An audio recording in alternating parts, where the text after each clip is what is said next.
El Señor los bendiga a todos, tengan muy buenas noches. Agradecemos a Dios la oportunidad de poder transmitir este mensaje que se dio inicialmente el sábado 24 de octubre, pero que por algunas fallas que hubo en la transmisión no se pudo transmitir de manera completa. Y estamos hoy retransmitiéndolo para que los hermanos que estuvieron presentes lo puedan escuchar y puedan meditar en él, puesto que es un mensaje profético también e instructivo al mismo tiempo sobre la iglesia en el desierto y cómo esto tiene un gran símil e imagen con lo que nosotros estamos hoy en día viviendo también como iglesia en este tiempo. Bien, quiero leer Efesios capítulo 3, versículos del 14 al 16. Efesios capítulo 3, versículos del 14 al 16. Y vamos a través de estos textos poder entender la base para este estudio. Dice así la palabra de Dios: por esta causa doblo mis rodillas ante el Padre de nuestro Señor Jesucristo, de quien toma nombre toda familia en los cielos y en la tierra, para que os dé, conforme a las riquezas de su gloria, el ser fortalecidos con poder en el hombre interior por su Espíritu, dice la Escritura. Dice la palabra de Dios en el versículo 15 específicamente que hay familias que de Él toma nombre toda familia tanto en los cielos como en la tierra. Esto quiere decir que hay familias también en los cielos, familias que van a poder estar ahí, aunque es cierto que en el reino de los cielos no habrá casamientos nuevos. Nuestra identidad como familia va a permanecer intacta cuando estemos en la presencia de Dios, y el Señor quiere que tanto nuestra familia carnal pueda conocerlo a Él, pero Él también quiere que la familia de Dios, que somos nosotros, podamos también estar juntos en aquel día, y esto no está restringido a alguien en particular. Entonces, Él quiere que todos estemos, no quiere que nadie se pierda, dice su palabra, y menos aquellos que ya hemos sido llamados, que ya de alguna forma hemos sido guiados para poder confiar en el Señor también. Entonces, este estudio tiene como finalidad el poder hablar acerca de cómo esa iglesia, que es la primera iglesia, voy a explicar por qué digo que es la primera iglesia, cómo al salir tuvo un caminar muy similar al nuestro y lo que Dios espera de nosotros en este tiempo que estamos atravesando de tanta dificultad, de tanto sufrimiento, de tanta incertidumbre. Quiero hacer una oración para comenzar. Si me acompaña, oremos a Dios. Señor y Dios, te damos muchas gracias por la oportunidad de estar reunidos en este día, Señor. Te agradecemos la vida que nos das y pedimos hoy tu dirección para poder entender cómo esa iglesia fue llamada, tuvo promesas hermosas, cómo vio tu mano poderosa, pero también cómo lamentablemente la mayoría de ellos no pudieron entrar, no pudieron llegar y acabar la carrera con gozo, por cuanto olvidaron ciertos elementos que hoy queremos recordar y comprender. Padre, háblanos por favor, que sea la voz de tu Espíritu que nos haga comprender lo importante que es lo que nos has dejado, tus promesas, Señor, tus mandamientos, tu guianza, porque así como es iglesia, también hoy estamos en un lugar de oscuridad, en un desierto, y necesitamos toda la dirección que viene de tu mano, a fin de no extraviarnos en el camino.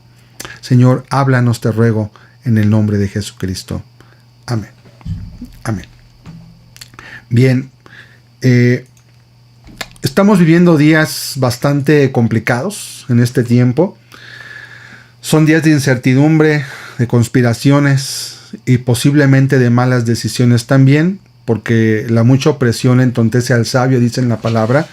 Y cuando tenemos mucha opresión sobre nuestros hombros, cuando estamos rodeados de dificultades extremas, es fácil que podamos cometer y tomar malas decisiones y equivocarnos en cosas que tenemos que hacer en nuestra vida. Estos extremos nos han llevado a dos puntos en particular. Hay un temor creciente sobre lo que va a ocurrir en el mundo por la presente pandemia que estamos atravesando, y existen dos extremos que son totalmente inadecuados y que no deberían de estar corriendo, deberían estar surgiendo en la vida de ningún discípulo en la iglesia, de ninguna persona, pero que lamentablemente son una realidad y tenemos que examinarlos también. El primer temor o extremo incorrecto es el temor excesivo que paraliza, ¿sí? El temor excesivo que paraliza y hace que la persona no quiera hacer nada por temor a lo que pueda pasar, a lo que pueda acontecer. No es correcto, pero también está la confianza no bíblica que te puede llevar a tentar a Dios, ¿sí? El hecho que seamos cristianos, el hecho de que seamos personas que Dios nos ha llamado, que nos ha perdonado nuestros pecados, no nos hace inmunes a las cosas que están ocurriendo. Hemos sabido lamentablemente de casos de personas que han sido de una u otra forma afectadas por este virus y que incluso han llegado también a perder la vida por causa de que no tomaron las medidas adecuadas, correctas, tal vez pensando que por cuanto soy cristiano, soy hijo de Dios, pues no me va a pasar nada, o yo estoy más allá del umbral de lo que puede ocurrirle a la gente, y no es así.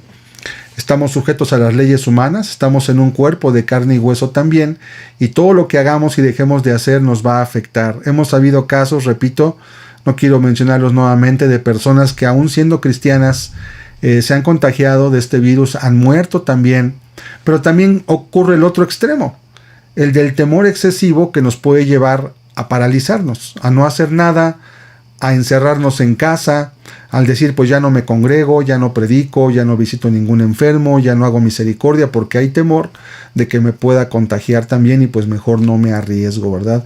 Es una delgada línea muy fina en la que necesitamos la guianza de Dios para no caer ni en la temeridad excesiva, pero tampoco caer en la incredulidad que nos puede llevar a perder oportunidades que quizá Dios esté poniendo delante de nosotros para que podamos conocer y mirar cómo Él se mueve en toda esta situación. Entonces recalco, ni el temor excesivo que paraliza, pero tampoco la confianza no bíblica que nos puede llevar a tentar a Dios y a perder oportunidades valiosas en el reino de los cielos. Ninguna de las dos es adecuada y no debemos de caer absolutamente en ninguno de estos extremos. Y es importante que lo hagamos, que lo recalquemos también, que sigamos tomando las medidas pertinentes, que no caigamos en la provocación de nadie, y también entender que Dios, aunque es bueno, no quiere decir que no van a respetarse las leyes que Él ya dejó para nuestros cuerpos, para nuestra propia vida. Un punto muy importante en este tiempo, hermanos, es el de retomar la profesión de nuestra esperanza. El tiempo de pandemia nos ha dejado con una especie, digámoslo así, de vacaciones de lo espiritual, ¿verdad? En donde no ha habido un congregarse, no ha habido todas las actividades que muchos estábamos acostumbrados a realizar dentro de la iglesia. Y puede ser bueno por un lado, un descanso no cae mal, sobre todo si lo usamos para buscar a Dios, pero puede ser peligroso cuando ahora que estamos reenganchándonos otra vez a la actividad, algunos puedan ya haberse acostumbrado a ese bajón en el ritmo de actividad en este aspecto que es espiritual y empezar a incurrir en malas decisiones al respecto. Quiero leer Hebreos capítulo 10, versículos del 23 al 25 para que entendamos a qué me estoy refiriendo en esta ocasión. Dice la palabra de Dios: mantengamos firmes sin fluctuar la profesión de nuestra esperanza, porque fiel es el que prometió. Firme, dice la Biblia, sin fluctuar. ¿Qué es la profesión de nuestra esperanza? Nuestra esperanza es Cristo, nuestra esperanza es sus promesas, y la profesión que hemos hecho es una profesión de fe para caminar con Dios. Dice, y mantengamos y considerémonos unos a otros. ¿Para qué? Dice la Escritura, voy a poner el versículo 24, y considerémonos unos a otros para estimularnos al amor y a las buenas obras. ¿Cómo nos vamos a estimular al amor y a las buenas obras? Cuando estamos en comunión, cuando podemos estar juntos. Te puede hacer también a distancia, es cierto. En ese tiempo no existían los medios que hoy tenemos. Pero luego viene una advertencia. No dejando de congregarnos como algunos tienen por costumbre, sino exhortándonos, y tanto más cuanto veis que aquel día se acerca. Hay un punto muy importante aquí, el hecho de congregarse. Yo sé y quiero recalcar también que hay casos en los cuales hay hermanos o puede haber personas ancianas, ya enfermas también, que por causa de su propia salud deban de cuidarse y deban de observar extremos cuidados como si no salir. Pero son casos excepcionales, no son la mayoría de todos los que estamos dentro de la iglesia. Habrá personas también que estén enfermas, las cuales deben cuidarse, no deben salir por amor a ellas y por amor también a los demás que pudieran ser contagiados de alguna forma por alguna enfermedad o por alguna circunstancia que puedan llegar a experimentar. No estamos hablando de eso. Estamos refiriéndonos específicamente a hermanos, hermanas, a discípulos que pudiendo tener la ocasión de congregarnos, de reunirnos, de poder volver a servir, y vaya que ahorita hay mucha más necesidad que en los tiempos antes de la pandemia, y también hay mucha más sensibilidad, estemos evitando hacerlo. No lo estemos haciendo y estemos dejando de congregarnos por comodidad, ¿sí? ¿Comodidad por qué? Porque también es una costumbre. Mucho de lo que los seres humanos hacemos en nuestra vida, hermanos, lo hacemos en base a hábitos que ya tenemos hechos. Por ejemplo, el hábito de lavarnos los dientes. Cuando tú ya tienes un hábito, no puedes irte a dormir a gusto cuando no te has lavado los dientes, porque es un hábito que ya tienes. Y aunque estés muy cansado, a veces, a pesar de estar casi durmiéndote, vas, te lavas los dientes, te aseas tus dientes. ¿Por qué? Porque el hábito te lo está pidiendo. Bueno, según los psicólogos de la conducta, dicen que para formar un hábito se requieren aproximadamente 3 semanas de repetir de manera continua, diariamente, eso que queremos hacer como un hábito. Bueno, aquí hemos tenido 4, 5, 6 meses de no congregarnos prácticamente, y vaya que se ha formado un hábito también. Entonces yo quiero llamar la atención sobre el hábito que ya se puede haber desarrollado y que ahora volver a la reunión va a implicar romper el hábito anterior y reengancharse. Pero ahora está empezando también la idea de no vayas, te puedes contagiar, cuídate, no seas imprudente. Hay que guardar todas las medidas. En las congregaciones que ya han abierto sus puertas, se han estado tomando las medidas pertinentes y gracias a Dios ha sido de bendición. Hemos visto cómo gradualmente se ha ido incrementando la audiencia, se ha ido incrementando también la asistencia, y puedo decir que gracias a Dios ahora es más gente, las personas, o sea, ha aumentado la proporción de personas que no son cristianas que están escuchando para buscar a Dios que de gente ya convertida. La proporción siempre ha sido mayor, siempre es más gente que nos visita, pero en estos días ha crecido por mucho. Yo diría como un 50% la proporción de personas cristianas, de personas interesadas que están yendo a escuchar la palabra, que de personas que están sirviendo, porque también debido a que el cupo es menor en los locales, por la distancia que se debe de guardar, se ha pedido que no asistan todos, sino solamente los que están sirviendo y algunos más, para dar lugar a que las personas que están buscando a Dios no encuentren un lugar lleno del cual después ya no puedan congregarse o el cupo se llegue a llenar de alguna forma. Entonces se han guardado las medidas, se han estado observando, hemos sido rigurosos también, no estamos tentando a Dios, creemos en el poder de Dios para guardarnos, pero también creemos que Dios nos dio sentido común y también nos han dado reglas para seguirlas, guardarlas, y también en esa forma Dios obra igualmente. No está peleada la fe con la razón. No está peleado el ser cortés con ser valiente también. Podemos hacer ambas cosas sin ningún problema. Entonces, qué importante es comprender que el congregarse es una de las ideas más importantes, hermanos, sobre el cómo quería Dios que llegáramos al final de la carrera. Dios podría haberse revelado de manera muy particular y caminar de forma particular con individuos. Y cuando no había una iglesia alrededor, Dios lo hizo. Tenemos el caso de Enoc. Tenemos el caso de Abraham, que eran personas, o Noé, ¿verdad? Que eran personas que eran justos o que fueron llamados, como el caso de Abraham, en medio de una generación injusta, y al no haber una iglesia, Dios estuvo con ellos, se relacionó con ellos y los guió por el camino que debían tomar. Pero siempre que hubo y siempre que había a la mano otros cristianos, vamos a movernos hasta el tiempo presente, Dios no contempló en la Escritura un cristianismo de solitarios. Dios no contempló la idea de yo y Dios en mi casa, yo y Dios en mi labor muy particular porque evito congregarme, porque no quiero estar ahí. Dios no favorece esa idea. De hecho, la Escritura nos muestra constantemente la importancia de estar unidos, y así como la iglesia, el matrimonio también fue una idea que se le ocurrió a Dios. A Dios se le ocurrió el matrimonio. Es una institución fundada por Dios, pero también a Dios se le ocurrió la iglesia. Él la fundó. No fue invención de ningún apóstol, no fue invención de Moisés, no fue invención de ninguno de los patriarcas, tampoco de los judíos. Fue una invención de Dios. Esto es muy importante de que debíamos entenderlo. Y Dios estableció la primera iglesia, con todos los requisitos que conlleva una iglesia, en el desierto. Todos sabemos que el pueblo de Israel fue esclavo durante 430 años en Egipto. Y cuando salió un grupo muy nutrido de personas de Egipto e iban hacia la tierra prometida.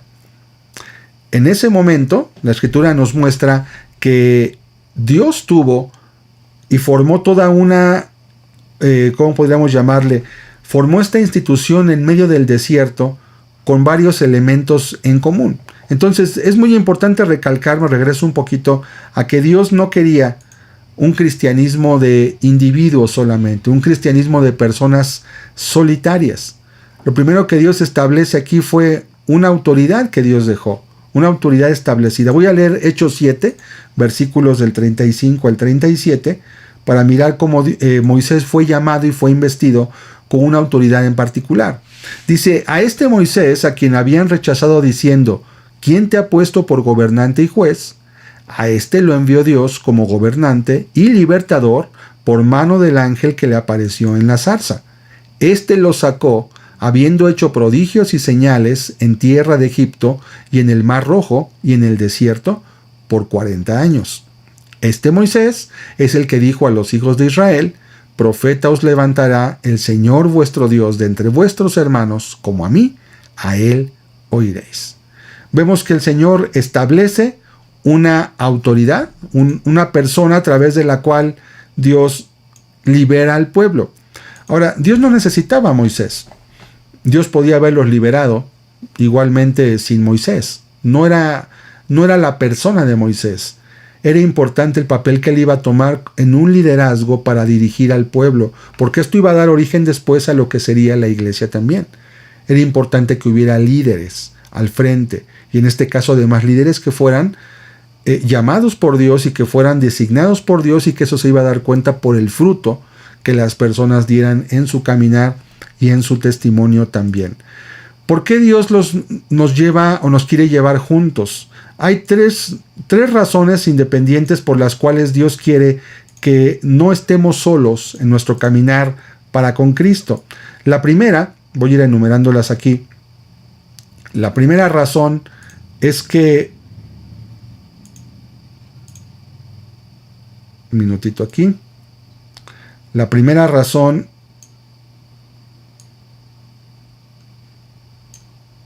es que somos seres de relación. ¿Ok? Es muy importante.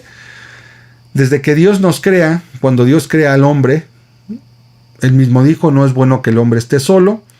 Y sabemos, aún por estudios médicos, psicológicos, etcétera, que la soledad no le sienta bien al ser humano. No fuimos seres diseñados para vivir solos. Pero no solo eso.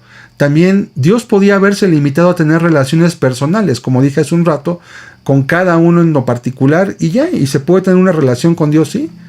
Cuando hay personas que están en lugares donde no hay iglesias, Dios establece relaciones con ellos y no hay ningún problema.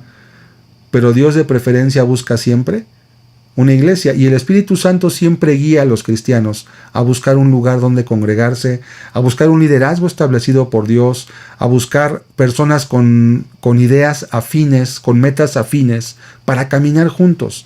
Es parte de una necesidad muy honda que tenemos los cristianos, y todos los seres humanos, de hecho.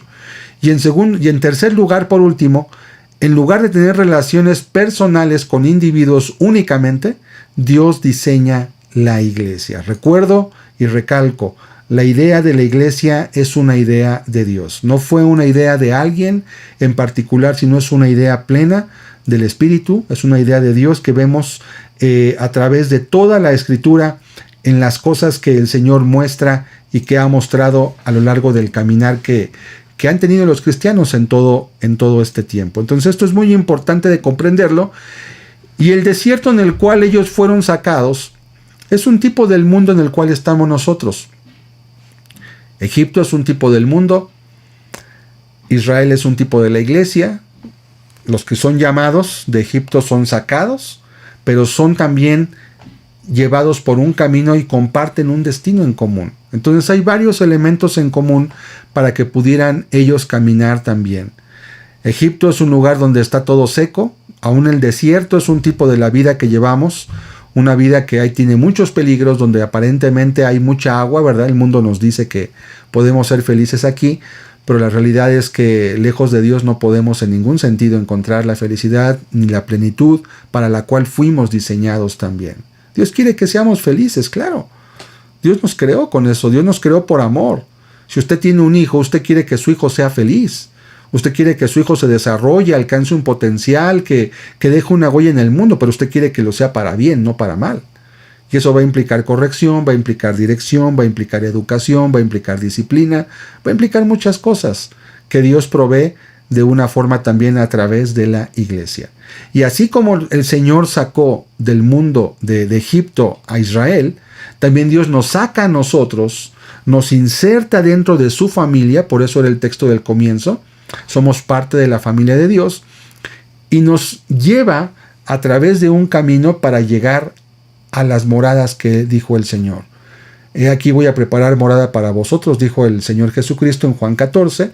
Si así no fuera, dice, yo os lo hubiera dicho. ¿Y cómo quiere el Señor que lleguemos? Cada uno por su lugar, solo, cada quien tome su camino, cada quien vaya por donde le parece, y allá nos vemos.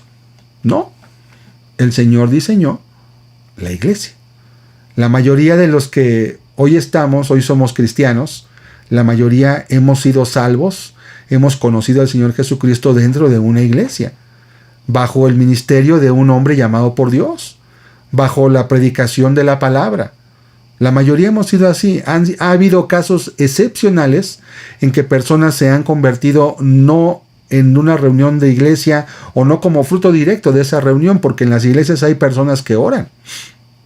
En las iglesias donde un servidor predica, siempre tenemos reuniones de oración y estamos orando por las personas que llegan a la congregación, estamos pidiendo por ellas para que Dios les hable. Entendemos que la salvación no es una labor que puedan hacer los hombres. La salvación es una obra que exclusivamente Dios la puede hacer en el corazón del hombre. Nadie puede cambiar el corazón del ser humano, sino el Espíritu Santo de Dios. Y oramos tanto por las personas que llegan a congregarse, como también oramos por los propios discípulos que ya son cristianos para que Dios nos pueda ayudar a caminar hasta el final cumpliendo su voluntad. ¿Dónde se hace eso? En la iglesia. Ahora, la iglesia tiene varias cualidades que se reunieron en esa primera iglesia en el desierto. Quiero ver cuáles son los elementos que tiene una iglesia y podamos ver cómo esta iglesia en el desierto, por eso le llamo iglesia en el desierto, reúne esos requisitos. Número 1. Una iglesia tiene una autoridad que debe ser delegada y designada por Dios. Es un punto importantísimo. Si la iglesia no tiene una autoridad designada por Dios, ¿cómo sabemos que está designada por Dios? Por los frutos que da. Un ministro tiene que tener personas que sean convertidas como fruto de su ministerio, tiene que mostrar una evidencia de estar caminando con Dios, de guardar la palabra, de respetarla y de predicar la palabra. Tiene que haber un liderazgo, una autoridad delegada y designada por Dios. También un lugar de reunión, que no tiene que ser un lugar en específico. La primera iglesia en el libro de los Hechos se reunían, estuvieron en el aposento alto, después estaban a la puerta del templo y las circunstancias los fueron llevando a diversos lugares. Pablo predicó en una ocasión más de un año en una escuela que estuvieron rentando o les prestaron y ahí estuvo predicando. O sea, la iglesia, recordemos que la iglesia es la gente, son los discípulos.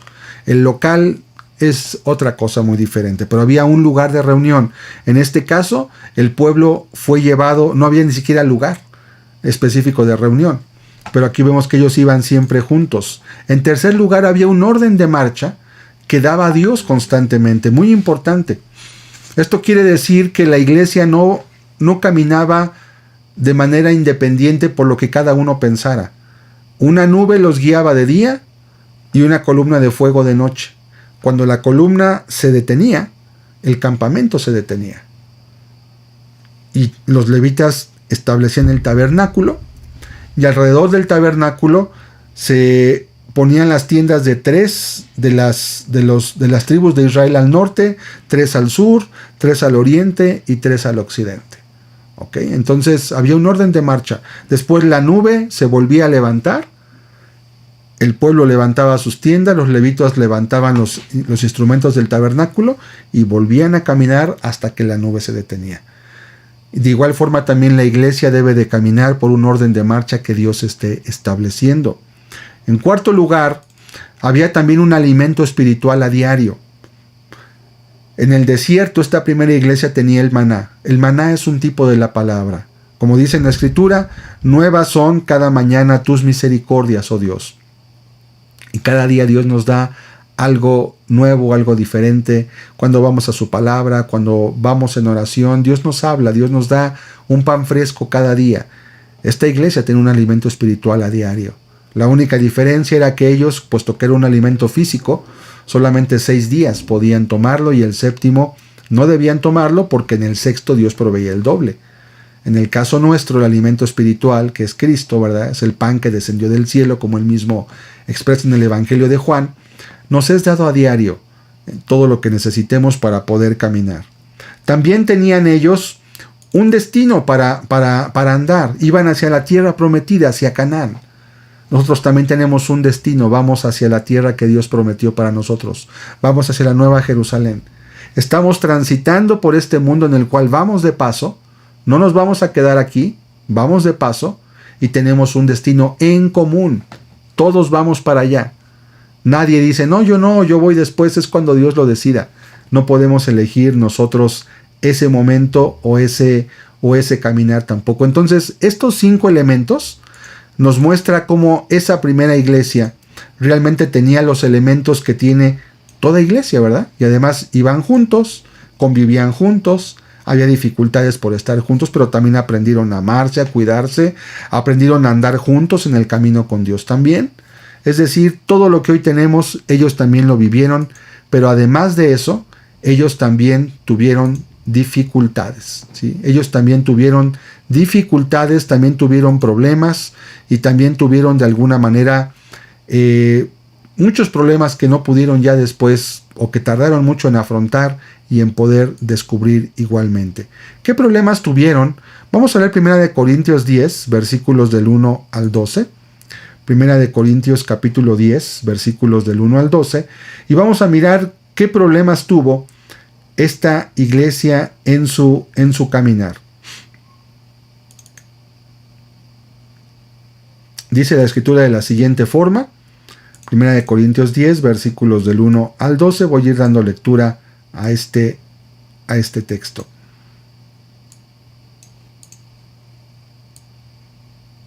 Dice la palabra de Dios: porque no quiero, hermanos, que ignoréis que nuestros padres todos estuvieron bajo la nube y todos pasaron el mar, dice este texto. Y todos en Moisés fueron bautizados en la nube y en el mar. Fíjense cómo hasta el bautismo, por el cual también las personas eran recibidas en la iglesia, está aquí incluido. El bautismo en la nube y en el mar. Dice después, y todos comieron el mismo alimento espiritual, y todos bebieron la misma bebida espiritual, porque bebían de la roca espiritual que los seguía, y la roca era Cristo. Pero de los más de ellos no se agradó Dios, por lo cual quedaron postrados en el desierto.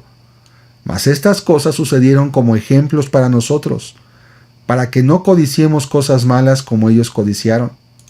Ni seáis idólatras como algunos de ellos, según está escrito. Se sentó el pueblo a comer y a beber, y se levantó a jugar. Ni forniquemos como algunos de ellos fornicaron, y cayeron en un día 23,000. Ni tentemos al Señor, como también algunos de ellos le tentaron, y perecieron por las serpientes.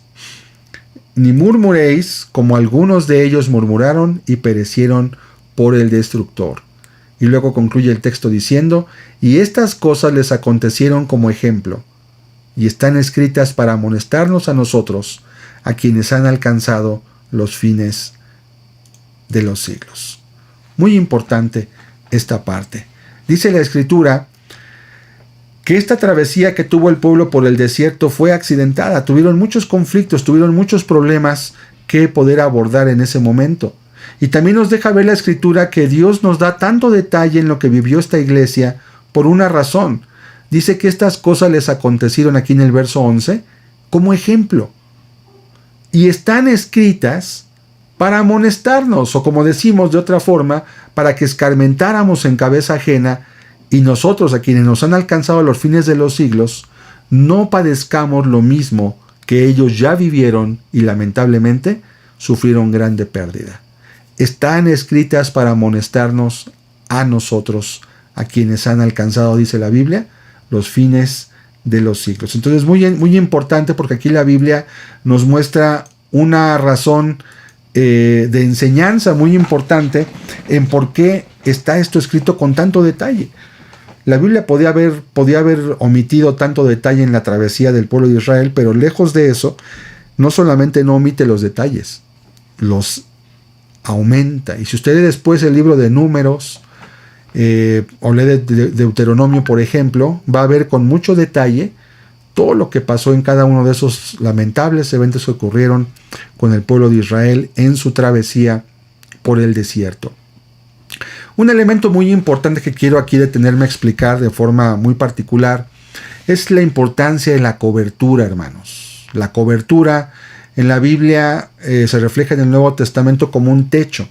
Es como la parte que está encima de nosotros que permite que, aunque llueva, si cae granizo, si hace mucho viento, hay mucho polvo, si tú estás bajo una cobertura, bajo un techo, no te preocupa, porque la cobertura está recibiendo la fuerza, la inclemencia del medio ambiente, y a ti no te preocupa que ocurra o que no ocurra. Esto es muy importante. Entonces, esa cobertura la vemos en Éxodo 13, versículos 21 y 22. Quiero leer este texto. Éxodo capítulo 13, versículos 21 y 22. Vamos a leer cómo dice la palabra de Dios en este texto, y vamos a ver qué importancia tiene esto en nuestra vida el día de hoy también, porque es para nosotros. Recordemos que dice la Biblia que esto fue dejado como ejemplo y como testimonio para nosotros también.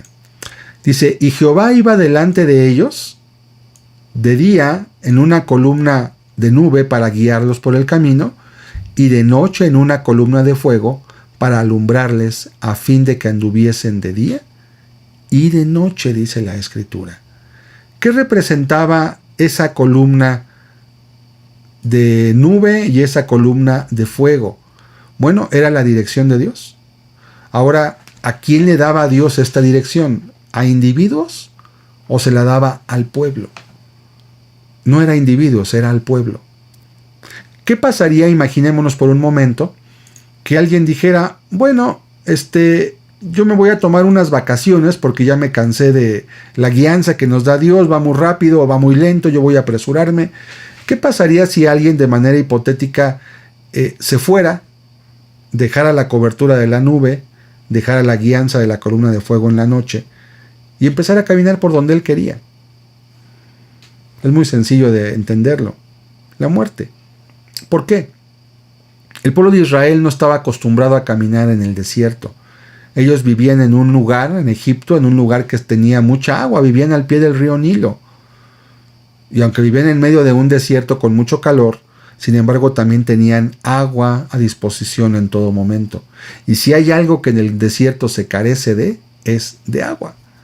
¿Cómo cree usted que ellos iban a poder solventar la falta de ese líquido precioso en todo su caminar? No solamente eso, además en el desierto no solamente había todos esos elementos, también había otros peligros más que también son un tipo de lo que en el mundo podemos enfrentar nosotros. Había calor, un calor que te hería, y cuando no tienes líquido te deshidratas fácilmente y puede venir un golpe de calor por el que mueras. Había escorpiones, había serpientes, animales venenosos, peligrosos, escasez de agua, ya lo comenté, pero también había personas nómadas, ladrones o ismaelitas, como aquellos, ¿se acuerda cuando vendieron los hermanos de José a su propio hermano con ismaelitas? Dice la Biblia que lo vendieron por 20 piezas de plata. Y si te encontraba alguno de ellos en el desierto y tú andabas solito porque dejaste al pueblo que fuera por su lado, pues te podían vender también como esclavo. Eso eran parte de los riesgos que tenía el andar solo por el desierto, sin la cobertura, sin el resto del pueblo que iba con ellos. ¿Cómo traducimos esto en nuestra iglesia el día de hoy, hermanos?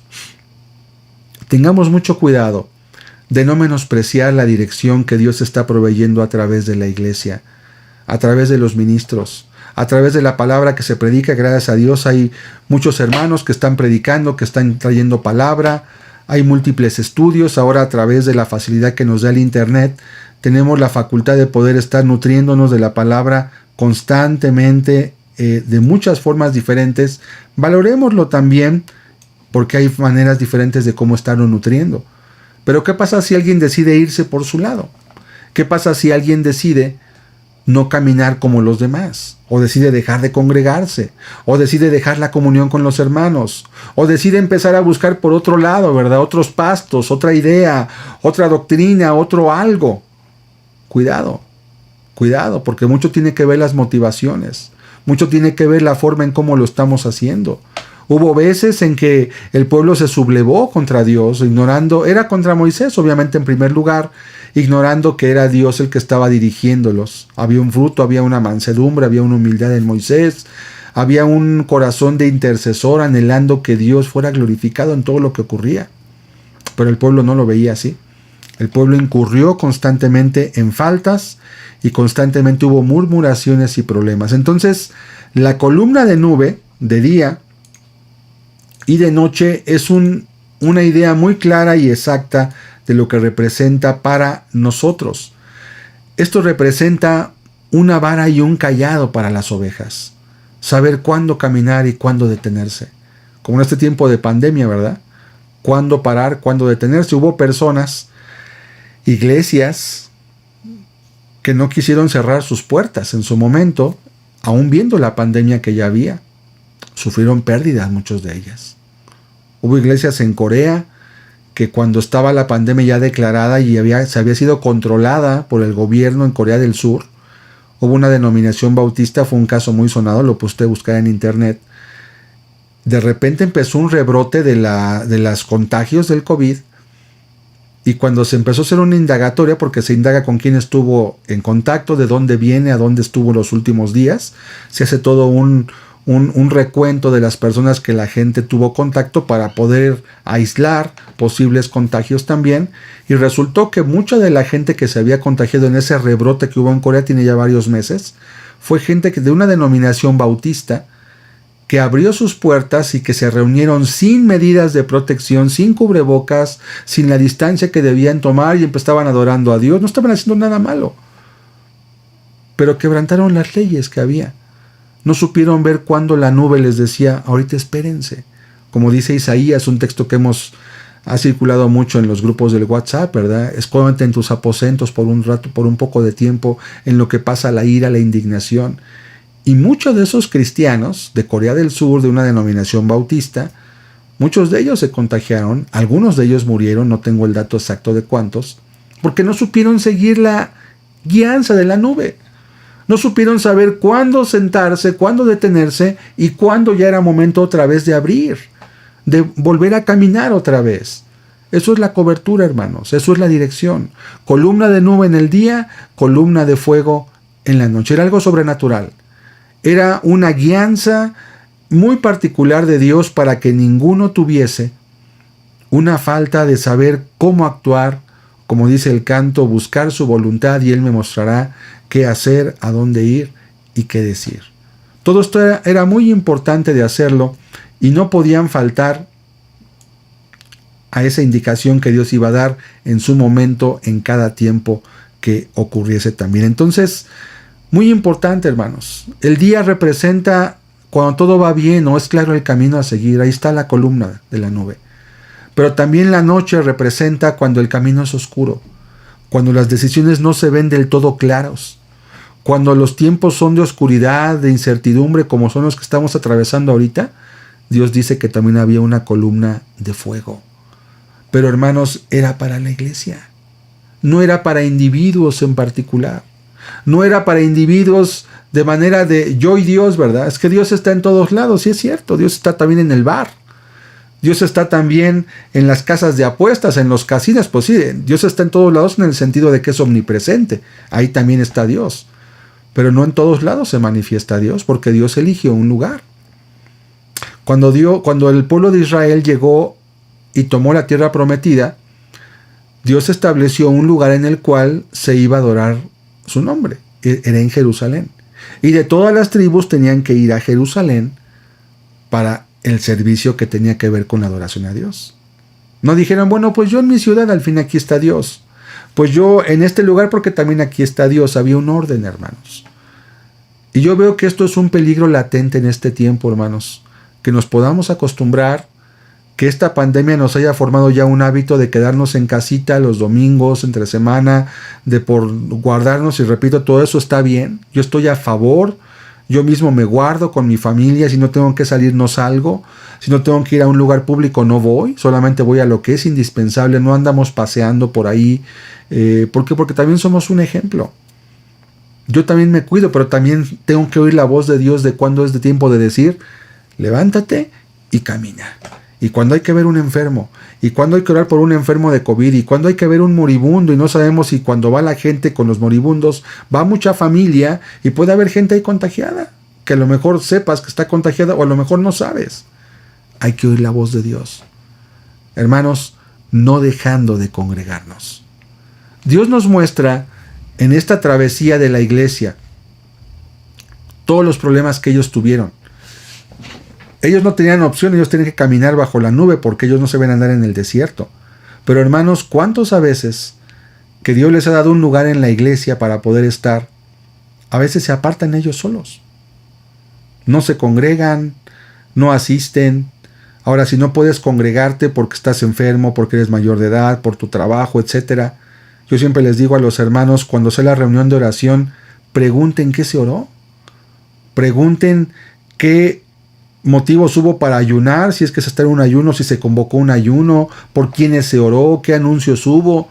Esto quiere decir, aunque no estoy físicamente en la reunión, pero mi corazón sí está ahí, anhelaría estar allí también. Pero a veces yo he visto, hermanos, y con temor lo digo por aquellos discípulos, que algunos caminan demasiado solos.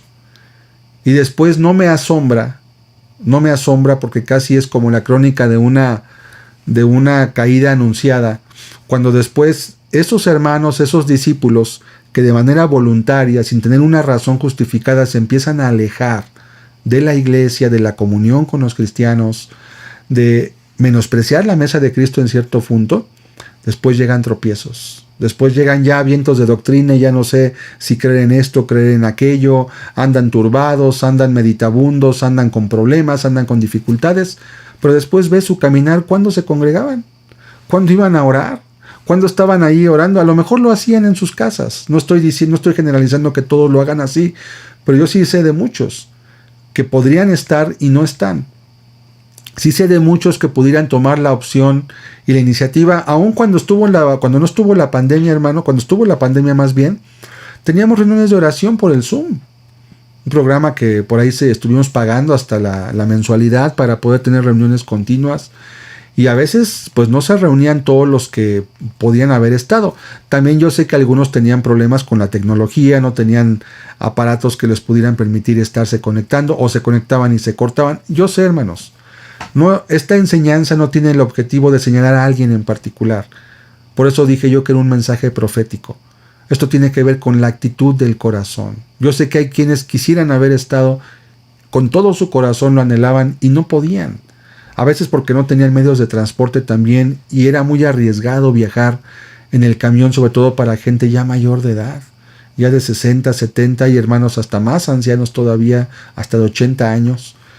Y yo les he dicho, no se muevan mejor. Si no tienen quien los pueda llevar, darles un ride, está bien, quédense en casa. Oren con sus familias o júntense con hermanos que estén cercanos, tomen sus precauciones, pero júntense a orar. No dejen que esa llama se apague. El pueblo de Israel tuvo varios tropiezos en ese caminar en el cual ellos anduvieron, hermanos, y por lo cual tuvieron graves tropiezos en su caminar. Lo primero que vivieron ellos, y lo primero que nos advierte el texto de 1 Corintios, dice, en primer lugar, no codiciemos cosas malas. No codiciemos cosas malas, cosa que la Biblia nos enseña que ocurrió con ellos en 1 Corintios 10, versículo 6. Dice la Escritura, mas estas cosas sucedieron como ejemplo para nosotros, y después vienen punto por punto empieza a desglosar. Número 1, para que no codiciemos cosas malas. ¿Qué sería en nuestro caso, hermanos, codiciar cosas malas. Bueno, ellos empezaron a anhelar, hermanos, lo que vivían en Egipto. Empezaron a anhelar su vida pasada, vamos a llamarle así, y empezaron a codiciar cosas que a lo mejor, pues, no podían decirse que fueran pecaminosas, pero tampoco eran buenas. Específicamente la comida fue un aspecto que trajo mucho tropiezo al pueblo de Israel. Empezaron a codiciar cosas malas, empezaron a pedir comida a su gusto, no les bastaba el pan que les daba Dios, no querían el maná, ya no querían la palabra, querían el suyo y a su manera. Esto representa cuando la iglesia, hermanos, se rehúsa a caminar bajo los lineamientos de la Escritura y prefiere comer el pan de este mundo, o sea, hacer las cosas a la forma de este mundo, ¿verdad? Yo he escuchado a veces discípulos que dicen, bueno, ¿para qué guardo tanto a mis hijos si de todos modos van a conocer el mundo tarde o temprano? ¿Para qué los guardo tanto? Y bueno, es diferente que si tú tienes hijos de 5 años, así tienes hijos de 20 años. Obviamente que tus hijos de 20 años, pues seguro ya conocen gran parte de lo que es el mundo. Pero si tienes hijos en edad de crianza, tienes que cuidarlos y guardarlos. No puedes, bajo el pretexto de que la gente dice que todos van a conocer el mundo, no tener cuidado con ellos y dejarlos que vean, que escuchen, que hagan todo lo que en este mundo se hace, porque te va a traer una consecuencia, ¿verdad? Entonces, pedir comida a su gusto, por ejemplo, vamos a leer el Salmo 78, versículo 18, que fue uno de los puntos en los cuales el pueblo tropezó de una manera espantosa y terrible, y dice la Escritura de la siguiente forma, Salmo 78, versículos 18 al 21. Dice, pues tentaron a Dios en su corazón pidiendo comida a su gusto. ¿Qué representa la comida a su gusto, hermanos? La comida para nosotros es el pan, es la palabra de Dios. Esto que pasó con el pueblo, para nosotros representaría lo que estaba ahorita comentando, cuando ya la palabra misma no es suficiente. Cuando ya tenemos que buscar y ver y escuchar, a ver qué hay en el YouTube, a ver qué hay por aquí, a ver qué hay en el Facebook, a ver qué dice este predicador, qué dice este pastor. No tengo nada en contra. Hay personas que predican de Dios, hay personas que predican la palabra, hay gente cristiana, no somos los únicos cristianos en el mundo. Pero a veces, hermanos, viene como ese gusanito, ¿verdad? Como esa inquietud.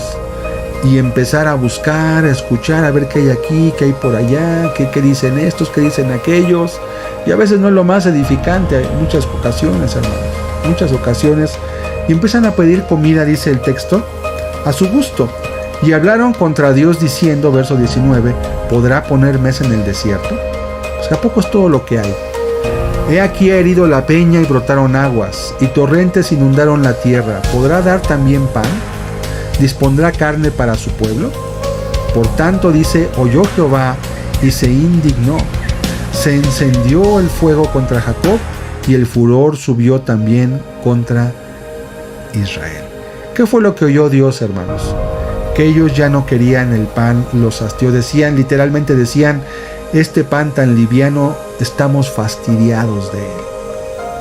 El problema no era tanto el pan, hermanos, el problema era que ellos tenían un problema con lo carnal en sus vidas. Estaban acostumbrados a satisfacer sus deseos carnales aún cuando estos no eran lo mejor para sus vidas. Dios quería enseñarles, Dios quería disciplinarlos como el padre disciplina a sus hijos, ¿verdad? Cuando quiere que tenga una comida sana, balanceada. Dios también buscaba eso porque Dios es bueno. Dios no quiere que sus hijos tengan un caminar por este mundo accidentado por falta de un buen alimento también. Continúa diciendo el texto, dice que no solamente no codiciemos cosas malas, ya leímos el siguiente punto que era pedir comida a su gusto, lo voy a poner aquí para que lo podamos ver, pedir comida a su gusto, lo cual implicaba menospreciar la mesa de Dios. Como cuando se menosprecia, hermanos, una reunión, una predicación, congregarte, oír a un predicador, escuchar, es su palabra, hermanos, finalmente. No es la palabra del que va a hablar, es la palabra de Dios la que se va a experimentar. Dice también, ¿qué más? Comida a su gusto. Luego dice la palabra de Dios que también fueron idólatras. Idólatras. ¿Qué es la idolatría, hermanos? Cualquier cosa que nos separa de Dios, cualquier cosa que nos aleja de Cristo, puede volverse un ídolo en nuestro corazón. ¿Qué cosas? En este tiempo, hermanos, que hubo tanto tiempo libre, pues para hacer muchas cosas, pueden ser cualquier cosa. Ni seáis, dice la Biblia, idólatras. ¿Para qué? Para que no perezcamos, ¿verdad? Como aquellos, dice la Biblia, que fueron idólatras. Dice en el versículo, voy a poner aquí el texto, es 1 Corintios 10, que es el versículo 7. Ni seáis idólatras, como algunos de ellos, según está escrito, se sentó el pueblo a comer y a beber y se levantó a jugar. Dice más después, en el versículo 8, ni forniquemos como algunos de ellos fornicaron y cayeron en un día 23,000. La fornicación, hermanos, tanto puede ser obviamente algo físico, que es un pecado sexual, que en el caso del pueblo de Israel cometió pecados sexuales muy graves de fornicación. Por lo menos se nos muestra con las moabitas, cuando fue el evento de Balaam, allí en Números capítulo 21, 22, 23. Pero también la fornicación puede ser algo espiritual, hermanos. Cuando adulteramos la palabra, cuando empezamos a combinar lo de Dios con lo del mundo, por ejemplo, es un tipo de fornicación, o en el Nuevo Testamento más bien se menciona como un adulterio de tipo espiritual. Al respecto, 1 Corintios capítulo 6, versículo 13, dice lo siguiente. 1 Corintios 6, verso 13. Las viandas para el vientre y el vientre para las viandas, pero tanto al uno como a las otras destruirá Dios. Pero el cuerpo no es para la fornicación, sino para el Señor, y el Señor para el cuerpo. Aún nos enseña la Escritura que nuestro cuerpo tiene una finalidad, que es ser templo del Espíritu, y no nos fue dado sino para agradarlo y para servirlo a Él, hermanos. Entonces, muy importante, no para la fornicación, dice la Escritura también, que fue otro obstáculo que tuvo el pueblo en el desierto, hermanos. ¿Qué más, hermanos? Siguiente punto, estamos por concluir. También tenemos la murmuración, dice la Escritura, ni murmuréis, como algunos de ellos murmuraron. Voy a poner el texto que está en el versículo 9 y 10. Dice primeramente, ni tentemos al Señor, como también algunos de ellos le tentaron y perecieron por las serpientes. ¿Qué es tentar a Dios? Pues me podrá guardar. A ver, si Dios es Dios, pues ¿para qué me cuido? Si es poderoso, me puede guardar o no me puede guardar. Pues claro que sí, hermanos. Pero también la Biblia dice que no debemos tentar a Dios. ¿Qué es tentar a Dios? Es ponerlo a prueba. Es como decir, bueno, a ver si es cierto que es tan poderoso, a ver si es cierto que hace esto. Eso tiene que ver con un corazón, hermanos, un corazón falto de reverencia, un corazón que no está respetando la palabra. Si se te da una indicación, guárdala. Se te da una señalización que debes seguir, síguela. No, pero ¿por qué? Si Dios puede, si Dios aquello, si Dios lo otro. Sí, entendemos. Nunca le ha tocado al pueblo de Dios en nuestra generación. En este siglo no nos ha tocado vivir una pandemia. La última pandemia que tuvimos, hermanos, a nivel mundial, por así llamarlo, fue en 1918. Nadie que hoy en día está vivo vivió esa pandemia como para saber qué ocurrió. Y si alguien está vivo, pues era un bebé, habrá quizás nacido, es un vieja que tendría más de 100 años de edad. Y aunque puede haber personas, pues no les tocó vivir como para saber cómo actuar, cómo se guardaron, qué hicieron. En aquella pandemia hubieron entre 25 y 50 millones de muertos. Entonces dice que ellos tentaron al Señor también. Y no solamente eso, hermanos. También la Escritura nos muestra que no solamente fue eso a lo que llegaron. Dice también, ni murmuremos, como algunos de ellos murmuraron y perecieron por el destructor, aquí en el versículo 10. ¿Qué implicaría en este caso el murmurar y perecer por el destructor, hermanos? Bueno, tiene una connotación importante. La murmuración está ligada, hermanos, al hablar, al acusar, al guardar en el corazón cosas que no se hablan de frente a la persona, que no se busca a la persona, y pueden caer en lo que es una murmuración. La murmuración es muy peligrosa porque puede concluir y puede acabar en una amargura, en un rencor en el corazón hacia nuestro hermano. Por eso la Biblia nos pide que tratemos nuestra causa con nuestro hermano, y si hubiera algún pecado, dice la Biblia también que hablemos con nuestro hermano, que lo reprendamos en privado en primer lugar, si no nos hace caso con un testigo, y si no, entonces se diga a la iglesia.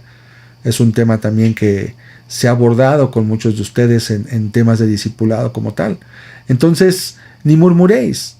¿A qué se refiere primeramente? Bueno, ellos murmuraron de Moisés en primera instancia porque Moisés era el representante de Dios. Murmuraban de él y de alguna forma le ponían a él o le achacaban o le colgaban la responsabilidad que él no podía tener directamente. Danos agua, nos trajiste para matarnos en el desierto, le decían. Por tu culpa vamos a morir de sed. Por tu culpa, aun cuando fueron a ver la tierra prometida, vieron a los gigantes y dijeron, por tu culpa, esos gigantes nos van a matar. Y todo era culpa de Moisés, todo era culpa de Moisés. Y Dios estuvo a punto de destruirlos y no lo hizo. Sin embargo, hermanos, ese pueblo tropezó grandemente porque reunieron varios de los elementos que hacen que una persona que aún es parte de la iglesia tropiece aún estando dentro de ella. ¿Cuáles son?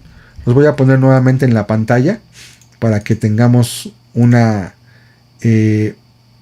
conciencia clara, hermanos, de todo lo que implica y todo lo que este pueblo hizo y cómo realmente terminó su caminar. Tenemos, en primer lugar, dice la Biblia, el codiciar cosas malas, hermanos. Ya explicamos lo que es. En segundo lugar, pedir comida a su gusto, cuando ya no te sacia la palabra, cuando ya no hay un deleitarte, un anhelar, como dice la Biblia, como bebés recién nacidos, la leche espiritual no adulterada. Y se empieza a buscar ya comida al gusto, ya no te basta la comida, el pan de Dios, sino quieres probar otros sabores diferentes en el mundo, ¿verdad? O mezclarlos también. Idólatras, dejaron a Dios, no fueron agradecidos. Fornicación, empezaron a mezclar lo santo con lo profano. Y por último dice murmuración también. Entonces estos elementos, hermanos, hicieron que de esta iglesia solamente entraran 2 personas al final a la tierra prometida. Solamente Josué y Caleb, que fueron 2 de los espías que fueron mandados, fue uno enviado por cada tribu. 2 de los 12 espías que fueron llevados, que fueron guiados a la tierra prometida, solamente ellos 2 entraron a la Canaán. Y toda esa generación que vivió con ellos, los que eran de 20 años para arriba, todos perecieron, dice la Escritura. Hasta que el último pereció, y los que decían que no iban a entrar, que eran sus hijos, ellos heredaron la tierra prometida. Recordemos, hermanos, vuelvo a leer para concluir 2 últimos textos. ¿Para qué nos dejó Dios todo esto? Dice la palabra que nos fue dejado como ejemplo. Dice el verso 11 de 1 Corintios 10. Y estas cosas les acontecieron como ejemplo. Y están escritas para amonestarnos, ¿a quién, hermano? A ti y a mí también. Amonestarnos a nosotros porque nos han alcanzado los fines de los siglos, hermanos. La venida de Cristo está pronta a venir. La venida del Señor está cercana a llegar. Debemos, por tanto, ser amonestados, no menospreciar lo que Dios está dando y estar cuidando, hermanos, de que estemos andando bajo la guianza de la nube, de que estemos guiándonos por la guianza que Dios da a través de la iglesia. Así quiere Dios que entremos, somos parte de la familia de Dios. Somos parte de la familia que Dios llamó para que fueran y estuviesen con Él, y Él no planeó algo diferente, hermanos. Debemos de cuidar entonces mucho esta parte y no descuidarlo. Quiero concluir con un texto, por último, en Juan capítulo 16, versículo 33, que dice lo siguiente: estas cosas os he hablado para que en mí tengáis paz. En el mundo tendréis aflicción, pero confiad, yo he vencido al mundo. Hermanos, estamos en un tiempo en el cual hay mucha aflicción, estamos en un tiempo en el cual hay muchos elementos de inquietud, de duda, qué va a pasar en la tierra, qué va a pasar, a dónde vamos a llegar, cuándo va a acabar esto. Hermanos, no lo sabemos. Pero dice el texto, confiad, yo he vencido al mundo. Dios tiene en su mano el conocimiento del futuro. Él sabe cuándo. Él sabe en qué momento, hermanos, esto va a concluir y también si no va a concluir. Hasta que Él venga, no lo sabemos, pero Él sí lo sabe. ¿Qué nos pide la palabra de Dios? Que confiemos. Puesto que Él ya venció al mundo, no debemos de inquietarnos. ¿Y cómo quiere Dios que estemos, hermanos? En la iglesia. Recalco, los que puedan asistir, los que puedan estar, los que puedan seguir apoyando, congregándose, predicando, laborando para Dios, hermanos. No se desenganchen de ese tren. No se desenganchen de ese tren y caminen solos. Porque aquellos hermanos que caminen solos, aquellos que caminen por su cuenta, van a sufrir pérdida. Aquellos que no tomen en cuenta el pan de Dios, que no tomen en cuenta todo lo que Dios está haciendo para proveer, van a sufrir pérdida, hermanos. Es un mensaje muy importante. Yo lo he visto a lo largo de mi caminar, como aquellos que de alguna forma no valoran la mesa que Dios está poniendo en el desierto. Después viene una carencia en sus vidas. Y esto es muy peligroso, hermanos. Dios no quiere que ninguno se pierda. No dejemos, por tanto, que nada de esto nos estorbe o nos traiga de alguna forma una dificultad en nuestros propios corazones también, hermanos. No permitamos que así ocurra. Quiero hacer una oración para concluir este estudio y pedir a Dios que Él bendiga en esta noche a todos los presentes también. Vamos a orar. Señor y Dios, te quiero dar muchas gracias porque tú has provisto para cada uno de nosotros, Señor, una iglesia. Nos has rodeado de hermanos, de personas que te temen, que han sido salvas también por fe, Señor. Y en ese compañerismo, en esa comunión, tú vas proveyendo para nosotros, Señor, palabra, discipulado, reprensión, amistad también, Señor. Gracias, Padre, porque también nos has provisto de ministros, de pastores, de hermanos que tú estás levantando también, Señor, para que se pueda predicar la palabra. Aún gracias, Padre, porque este tiempo de inquietud en esta pandemia, Dios amado, ha hecho que muchas almas estén sensibles, estén anhelantes, que mucha gente, Padre, esté receptiva. Y hemos visto cómo las personas hoy están queriendo buscarte con un corazón sincero, Señor. Muchos han pasado por momentos muy difíciles, han sufrido pérdidas de seres queridos, algunos han estado enfermos, gravemente al punto de morir. Y esto ha incrementado la sensibilidad. Gracias por ello, Señor.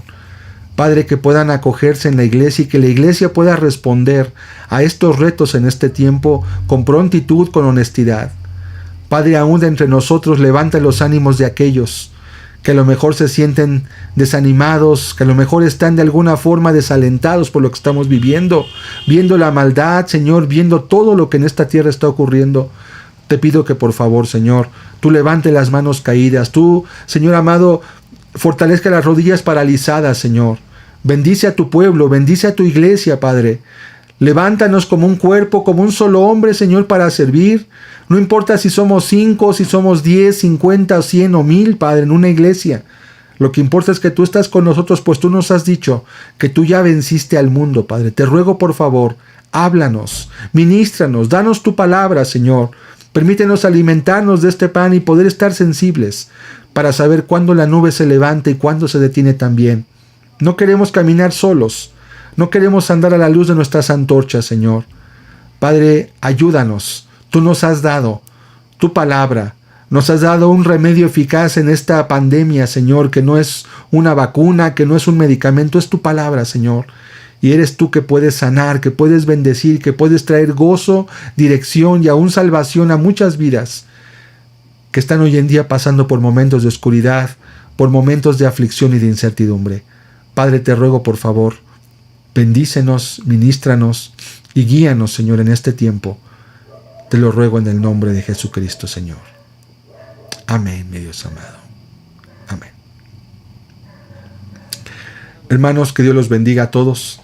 Es un gusto para mí poder compartir esta palabra. Espero que les pueda ser de bendición. Les recordamos que nos dejen un like, una manita arriba en el estudio. Si fue de bendición, compártanlo con otros hermanos también. Creo yo que es un tiempo muy importante para poder estarnos cuidando, para poder estarnos mutuamente, como dice el texto, estimularnos al amor y a las buenas obras también. Que Dios los guarde a todos. Con esto concluimos el estudio de este día.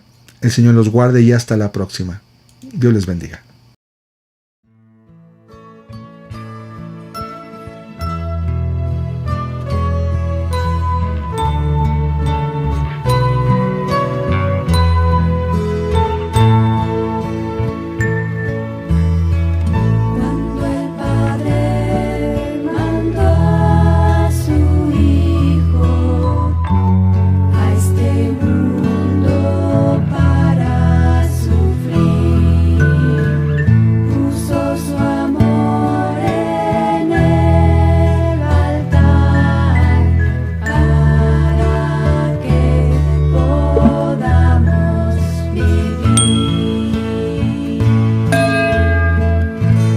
Soy